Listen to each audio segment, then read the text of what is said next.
Patuloy niya ano ginagawa. Sir, ano kaya ginagawa mo dyan? Pinagpupungkil mo naman ang block. Sira tayo ng block. Yun. Ay. Kalakal to, aluminum. Pero sir, para saan ba yung ginagawa mo? Jimboy Works. Sino ba nag-utos sa'yo niya na gawin mo yan? Wala na, matigas. Yun. So ako yung nag-utos dyan na sirain niya yan. Brand new ito na hindi na nagamit, 61mm. May plano kami. Yung aking Mio Soul Eye, gustong gusto ko ng kargahan. Para yung Soul Eye na lang yung pang rides ko. Tapos si Asia, magiging race bike na lang.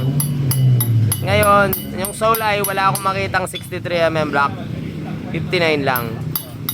O, sa kahirapan ng buhay, kailangan kong magtipid. Kukunin natin ang sleeve nito, tapos ipapasok natin dun sa stock na block ni Soul Eye. Kasi ang plan ko na karga is 63 big valves. Hindi na kasi kasya sa head na nabili ko yung 59. So 63 natin yung aking Soul Eye. Yun, ubusin lang yan, tapos ilalabas natin ang sleeve.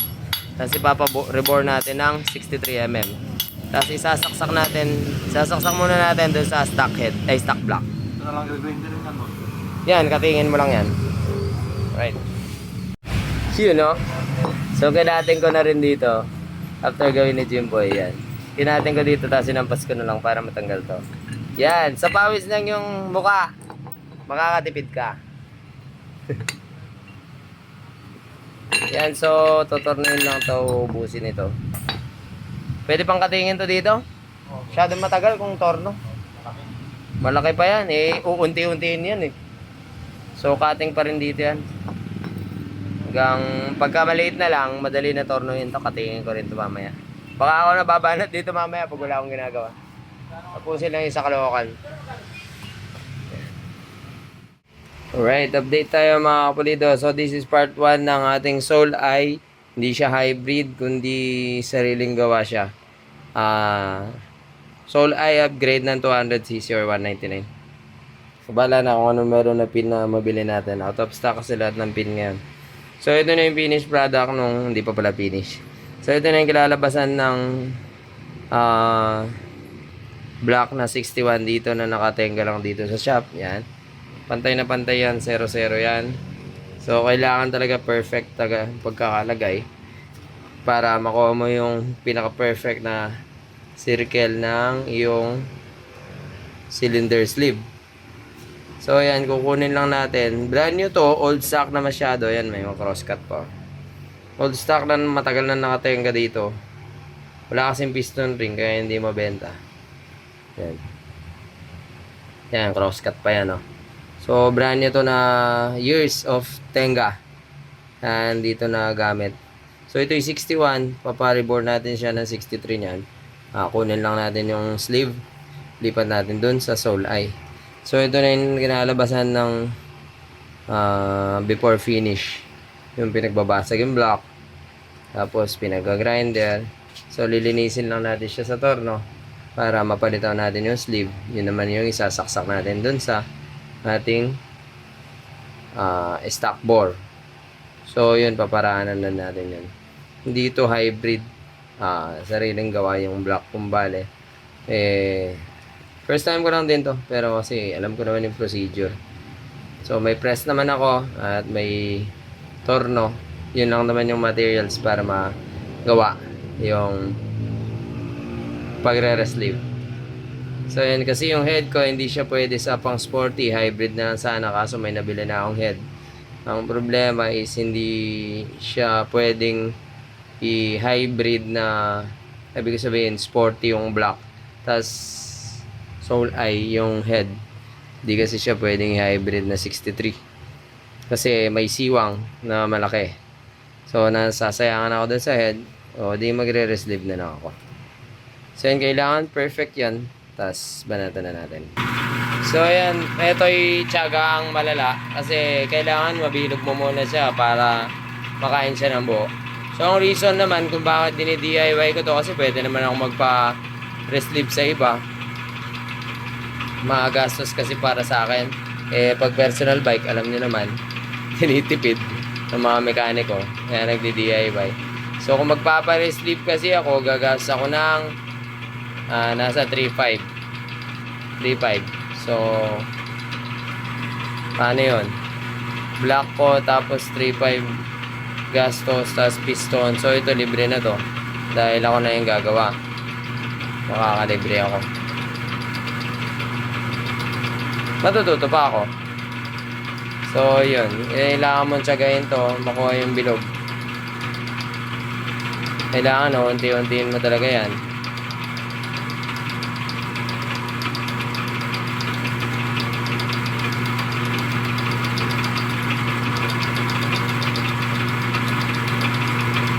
Kung bibili naman ako ng sleeve, 1.5 ang offer sa akin ni John. 1.5 yung sleeve. Tapos ipapa-machine shop ko, labor. So, yun. So, medyo magastos pa rin. So, may kakaya naman tayo. Let's do it by our own. So, ay 115. Wala kasi makitang 63. So, project 63. DIY. So, papakita ko sa inyo. So, kung makikita nyo is, ito pa lang yung natatamaan ko. Kasi yan yung pinakamataas eh. So, pag equal na lahat yan, makikita nyo, buo na siyang magagasgas. So, mahaba-habang tiyagaan yan, kapal to. Yan. Para makalbo. So, kung gagrinderin, pwede rin naman. Pero kasi, magastos din. So, yun, tupusin muna natin to mga kapulido. Alright, so sa gitna ng kalokohan to, ito yung ating makikita. Yan. So, halos bumibilog na siya mga kapulido. So, halos 15 minutes ko tong ginagawa. So, tuloy-tuloy lang mga kapulido. So, adjust ulit. Yan. Yan, gumaganda na, no? So, yung mga casting, mga blowhole. Natural yan sa casting. Kita mo talaga yan. Kaya minsan may mga factory defect na head. May mapapansin nyo minsan wala naman tagas sa gasket. May sumisirit na langis. So kadalasan ganyan. Blowholes. Sa pagkakakasting may bula.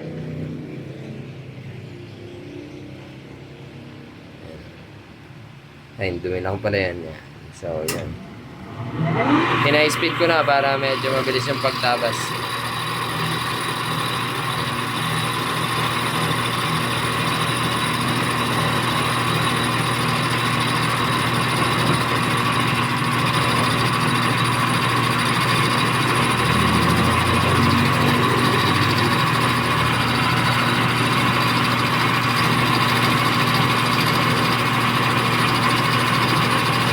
So kung 59 kasi bibilin mo, hindi naman siya pwedeng reburin ng 63 eh. Maubos yung sleeve kasi manipis na ang sleeve ng 59. So kung 63 sana meron, upgrade sa 66 pwede pa. Parebore. Pero ito kasi, wala kasi talaga 63 eh. 59. Meron mabibiling 63, ay meron mabibili blank sleeve. Hanggang 66. Ang problema, nasa 3,000 plus. Goals na. So, ito na lang. Kaya naman dalhin na ito yung mga kapulido. Kaya naman dalhin na ito ang karga. Depende lang yan sa gumawa. So, check it out ulit kung ano yung itsura. Sa mga ilang pasada pa yan.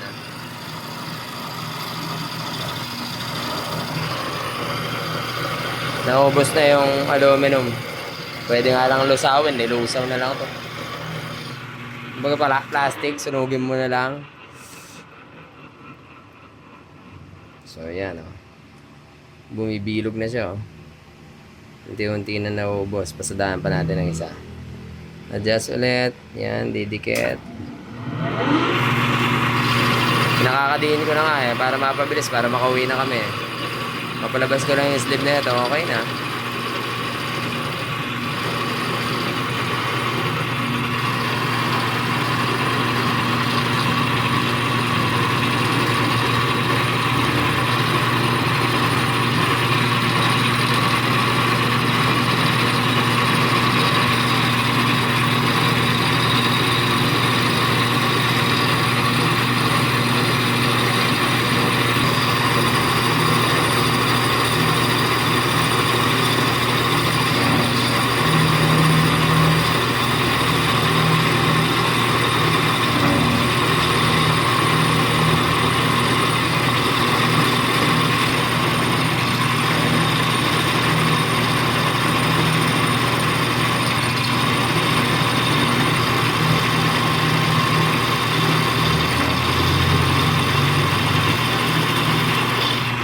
Yan. Na natin itsura ngayon. 70%. Yun, nalinis na. Oh, di ba? So, finishin na natin to. Mamaya ulit. You alright. Hindi ko malaman kung ba't parang may mga spot-spot na bakal dito. Nag-iba yung tunog eh. So, yan. So, perfect circle na siya. 1.5 mm na lang makukuha na natin ng outer sleeve o yung pinaka sleeve. So ayan, tuloy lang. Ewan ko kung bakit parang may mga bakal dibre-dibre dito. So tingnan niyo. Nipisan ko lang. Nag-iiba yung tunog eh.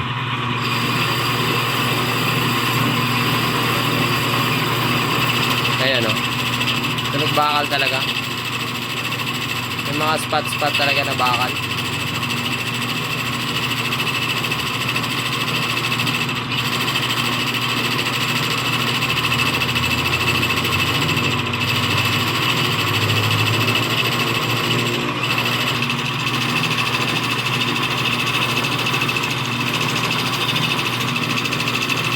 Sa palagay ko, ano to, hindi ito, pag binubuo siguro itong mga block na to, MTK yata to eh. Pag binubuo siguro itong block na to is hindi sila restive. Siguro, palagay ko lang ha. Ayan o, may mga bakal talaga. Siguro, cast, tapos, may mga bakal na talagang naka-welding dun sa sleeve siguro kasi may mga bakal talaga siya. Siguro para makapit. So, kinast siya. Dito lang ng sleeve na i-insert mo yung sleeve. Siguro, may mga bakal na talaga siyang ano, bukol-bukol. Tapos, ikakast nila na bubuin. Kaya, dikit na dikit siya dito. Palagay ko, yun ha. Yan o. So, kailangan ko ng matalim na bakal kasi, bala kasi may mga bakal na siya. Palit mo na akong bala. Alright, so, medyo umiingay na yung torno hating gabi na. Pagpapasabukas ko na to. So, ito yung para sa part 1 ng ating Mio Soul i 115 upgrade na 200cc. Steel board lang, personal use. Pang rides ba? So, ayan, medyo umiingay na dahil halos bumabakal na siya. Kaya, bukas na to. So, ayan, salamat sa pagsubaybay. Naway, tapusin yung video ng ating Soul i 115 upgrade. Dito yan sa Genrix.